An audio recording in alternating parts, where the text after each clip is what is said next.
Hi, everybody. We're Paul and Eric, and welcome to our YouTube channel. Follow us as we perform technical analysis, or TEA, on a variety of stocks, ETFs, and occasionally crypto. We've been analyzing stocks together for a few months now, and we want you to join us in our journey of making extra money by using a proven method to buy and sell. Yes, we actually buy whenever the TEA analysis tells us to, and we post those sales for you to see. Having said that, it's time for a very quick but necessary disclaimer. We're not financial advisors or CPAs, and we are not providing financial advice. For the full disclosure, please go below to find it. All right. Well, we realize that most of you watching just want to jump into TA already. We get it. However, for the uninitiated, there are 15 seconds. Here's a 15-second explanation of TA. TA is an analysis methodology and that uses patterns to indicate to traders when to buy and when to sell. It was started by the founder of the Dow Jones, Mr. Charles Dow, and since refined and validated by researchers such as economics professor Andrew Lo of MIT. If you want to learn how to conduct TA or simply need a refresher, we highly recommend the Sticky Stock Charts book by Lawrence Holtz. It literally takes no more than 2 hours to read, and you can find the link to purchase it down below. Yes, it's an affiliate link, but it is a book we've used ourselves. So, all right, without further ado, let's get started. We're going to start analyzing the three main indexes, Nasdaq, Dow, and S&P 500. Nasdaq has got some interesting things going on right now, as actually do all of the indexes. I've got a bunch of lines here, but right now we're going to focus on these later lines. And what we're looking at here, again, disregard this lower red line, but these two lines here are basically demonstrating a channel. And we know that because we've got three solid touches on the bottom, and we have several solid touches on the top. Well, two really solid ones, and then these are arguable. And it looks like an apparent breakout towards the end here. So is it a breakout? Hard to say for sure, because a lot of times these breakouts they break out initially, but then they go the other direction. Let's see. So you can see that as the price has been going up a bit, the trend of the volume has been going down. So that is actually a typical indicator of weak movement. So if volume is going down while the direction is going up or down, that typically signals weakness in the direction that it's moving. So in this case, it's been moving pretty steadily upwards, but as it's getting to higher highs, the volume is getting lower. Now, you can't always use that, but it's just another helpful indication. Now, if we compare volume, we look back here in September, we have very high volume,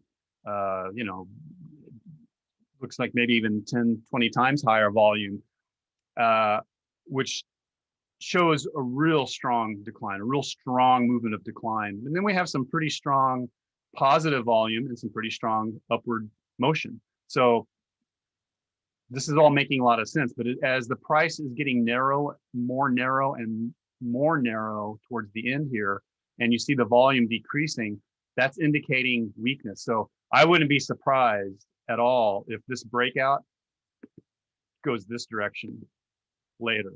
And the reason why I've kept this lower trend line is because if we scroll way back, we can see that we do have two solid touches, and this isn't really technically a trend, this bottom line, because a trend really is defined as a line segment that has at least three solid touches. So this one doesn't have three solid touches, so I'm making it as a bit of a predictor in the sense that if this index starts to fall and break through this middle, which is the middle line, which is actually the support line, current support line, the next area of support is this bottom line.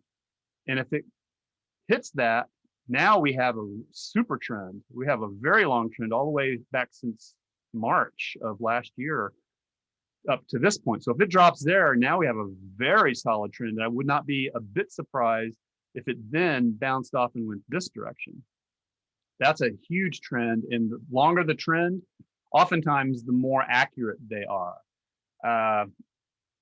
Even the most accurate trend or pattern that I've noticed, and even a lot of these books will talk about 80%. If you're getting 80% accuracy, that's golden. So, no matter how clear this trend looks, there's still a good solid 20% chance at worst that, at best, that it's going to go completely opposite of what you think it's going to go. So there are ways to protect yourself against that. But this, in a way, if you're looking at the support line, the one that has 3 touches, and then the above, the line that they're forming a channel, as you said, would you say that it looks a little bit like the start of a symmetrical triangle, right? Yeah, it's starting to get there for sure. And a symmetrical triangle is different from what we will later talk about, or if you have already read about them, ascending or descending triangles. And those are where you have one trend line that is completely horizontal, flat, and then you have another line that's either going down or going up, creating a triangle in the direction of what it predicts the breakout will be. But an ascending, a symmetrical triangle has 2 lines that are converging like a triangle, but neither one of them are horizontal. And when they break out onto the upside or low side of that triangle, that's generally the direction the breakout's going to be. So yeah, it could be, but that triangle probably would have to be extended pretty far out before it really gets to that point. So I'm kind of more seeing it as a channel, and I could move this upper support line down a little bit. I could make the channel a little more narrow here. All of a sudden now this looks like a different kind of channel. If I do this, now I do have 3 touches, but it's not over quite as long a period. It's over a 2-month period, that's still decent. But still it shows there's a breakout at the top here. So it's either going to continue. If there was much higher volume, like we saw a volume that high, I would feel pretty confident about this breakout. But I right now, I don't feel confident at all about this breakout. Now, one thing that's interesting is to check all 3 indexes and see if they're all saying sort of a similar thing. Now, the Nasdaq it's just been kind of unstoppable for a long time. So oftentimes the Dow or maybe even the S&P 500 are showing a decline on a given day, but the Nasdaq ekes out a little gain. It's just been seemed like an unstoppable index. But let's take a look at Dow Jones right now and just see what Dow Jones is saying. Also for summarizing Nasdaq, what we just saw, that it has a channel to upward. It's been upward trending, but it looks like it broke down, but on very low volume. And because it's a symmetrical triangle, we're probably looking at some sort of a new trend emerging, but there's such low volume that we're just not feeling confident as to whether it's up or down at this point. Right. If it is a symmetrical triangle, and if that symmetrical triangle shows that it broke out at the end there, like it did definitely cross that line. And if it is a symmetrical triangle on low volume, I don't feel confident about it. If it's just a channel and it's something that's going to bounce between the support and resistance, then it also has apparently broken out, but on very low volume. So either way, I don't feel very confident about it. So, but looking at the Dow, kind of a similar thing, except the channel is not as steep. It's not ascending at such a fast pace, but it's still a similar look. Now, this channel isn't very valid in the sense that there are not 3 touches. We have 2 solid touches, and then I'm just kind of predicting, and I'm leading this channel out further, kind of as a predictive thing, like this is what it could be. This is what I wouldn't be surprised if it did do this. Now let's look at the volume of this uptrend. Same kind of thing. The volume is getting lower and lower, but interestingly, the volume has gotten a little bit lower as it's declining towards the end. Hard to know what that means. In my mind, this trend that is developing, it looks like it's going to continue in the pattern of the channel. Like this is what I would expect to happen next. I would expect this to go down here, then eventually bounce up. It's never going to be a straight line. You can already see it's never just gone a perfectly straight line. It meanders a little bit and then finally hits the bottom, then it meanders a bit and then goes up, and then it meanders, and it may not even ever go down to this bottom thing. It may it may break through like this one day on some kind of news that comes out. Really hard to know. I just look at this. This is a pattern in the making. You can argue that there's definitely a trend. There is definitely a trend of some sort. The trend is that it's going up generally, but is that really what's overall happening? Now we can go back and look at some previous patterns. This is a fairly textbook pattern right here. And in this pattern, you can see this is a symmetrical triangle. So we have a very strong trend going up in several touches. 1, 2, 3, 4, maybe 5, arguably 5 touches, solid touches. And on the top trend line, 3, maybe 4 solid touches.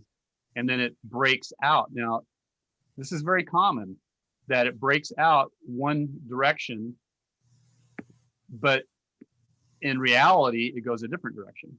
So in this case, we have symmetrical triangle that appeared to break out to the low side, but then it went up like gangbusters. So typically when I see a symmetrical triangle, as soon as it has a breakout, I don't start buying. I wait usually at least 3 days. In this case, if we had waited 3 days, 1, 2, 3 days, and then bought, I mean, we wouldn't have bought because we would have assumed it broke out to the negative side. But as it starts to go up and cross over recent highs, which would be this area here, you might realize that it's a good time to buy.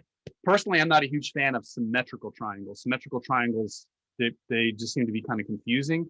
I'm a huge fan of ascending triangles. I've had very good results using following ascending triangles. In fact, you could argue this is almost an ascending triangle. This is way back in 2018. Although this isn't really a horizontal, but it's close. Let's move on though. Let's check out our S&P 500 and see what the S&P is saying. Similar, we have a similar channel forming. In this case, we actually do have 4 solid touches on the bottom and 4 solid touches on the top with 1 breach. 1 breach is okay. 2 breaches, probably not okay. No breaches is better, but 1 breach is okay. Like it looks like the next logical move would be this, hit the bottom of that. At that point, if it doesn't breach, maybe wait a day or 2 as it starts to go back up. That's a buy point right there. But let's take a look at what the volume is doing. If we go back from this, when the uptrend really began, the volume is decreasing, but it's not, I mean, it's still very strong volume, especially if we compare it to just the average, even towards the end here, that's definitely within the range of average, especially if we go back before the crash, before the pandemic. We're definitely at least at average or above average in terms of volume. So, that doesn't mean a whole lot necessarily, other than if the volume was drastically different, then that raises my eyebrows a little bit to see what's really going to happen. But in this case, S&P 500, there are a lot more stocks in this fund than there are in Nasdaq. Nasdaq is 100 stocks. The Dow is only 30 stocks. The S&P 500 is oftentimes considered like the true benchmark of the stock market because it has, it's 500 companies. And we see that the volume isn't really drastically changing. And we're seeing a trend with the peaks. But the truth is, if you look down here, if we run a trend across here, kind of forgetting about the peaks, the volume is staying fairly consistent. It's going down a little bit, but it's not drastic. So all of this movement is fairly stable. It's like it's doing what I would expect it to do, and the volume is not displaying anybody arguing. Like it's solid volume, and it's doing all the things that you would expect it to do. So, S&P 500 has been a pretty predictable. Yeah, bears and bulls are all buying or selling, but within the parameters of this channel. Yeah. Now you might notice this lower trend line that I have here, and there are a couple of breaches in it. But the reason why I drew it and extended it out would be that if index breaks through, let's say it goes here and then it just keeps on going down. To me, this area is the next line of support. So I wouldn't be surprised if that happened. Now we're talking about, that is a 16% decline. That's more than a correction. Correction is 10% or so. 16% and above, you're starting to get into, what people might call a crash. That's crash territory. The market is definitely overdue, but that's just me speculating. I thought the market was overdue for a long time, just by opinion, not even with analysis, but just by opinion. It hasn't done that. Everyone seems to be waiting for a crash for the past 5 years now. Just, coronavirus, outstanding. Yeah. That's right. Happened. All right. Thanks for joining us. Cool. We'll see you guys next week. See you next. Yeah. Sounds good.